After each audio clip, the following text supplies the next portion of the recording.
আসসালামু আলাইকুম। আমি গ্রাম থেকে নাইম বলছি। আপনারা হয়তো বা তাফসির বা জালসা বা মাহফিল, ঠিক আছে, এটা আপনারা হয়তো বা জানেন হয়তো বা। তো কী নামে ডাকেন, আপনার কী নামে বলেন সেটা আমি জানি না, ঠিক আছে। তো এটা হচ্ছে আমাদের এখানে তাফসির কয়, কেউ জালসা কয়, কেউ মাহফিল কয়, ঠিক আছে। তো দেখেন, আমি দেখানোর চেষ্টা করতেছি আপনাদেরকে। আমার মোবাইলে ক্যামেরা তো ভালো না।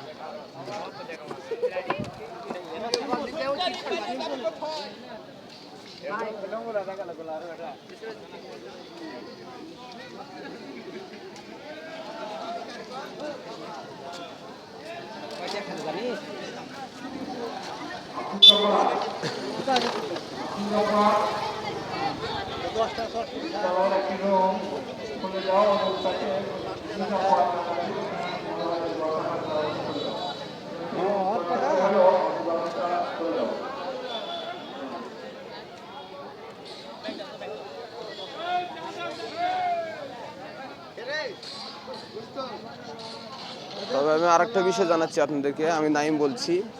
তো আপনারা সবাই আমার পাশে থাকেন। গ্রামের যত ভিডিও যেখানে যেটা হোক না কেন, আমি আপনাদেরকে ইউটিউবে বা যেখানেই হোক, টিকটকে হোক, যেখানেই হোক না কেন, ফেসবুকে, আমি সব জায়গায় দেখানোর চেষ্টা করতেছি, ঠিক আছে।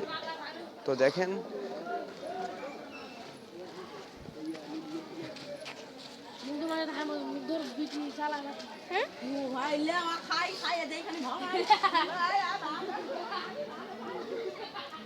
যেখানে মাহফিল হচ্ছে বা জালসা বা তাফসির যেটা কয়, সেখানে দেখেন লোকজন কিছুই নাই। ওখানে বসে রয়েছে কয়েকজন, আর এখানে চেয়ারে মনে হয় 3 জন, ওপাশে মনে হয় 4-5 জন, এই কয়জন লোক আছে, ঠিক আছে। তো এখানে দেখলেন যেখানে খাওয়ার জিনিস, জিলাপি বা মেয়েদের খাবার, 12 ভাজা, মিষ্টি, যেটাই হোক না কেন, খাওয়ার জিনিস দোকান থেকে মানুষ কিনে নিয়ে যেতে খায়, তাফসির হলে, জালসা হলে বা মাহফিল হলে, ঠিক আছে।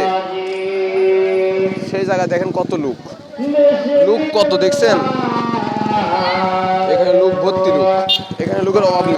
এই হচ্ছে দেশের অবস্থা।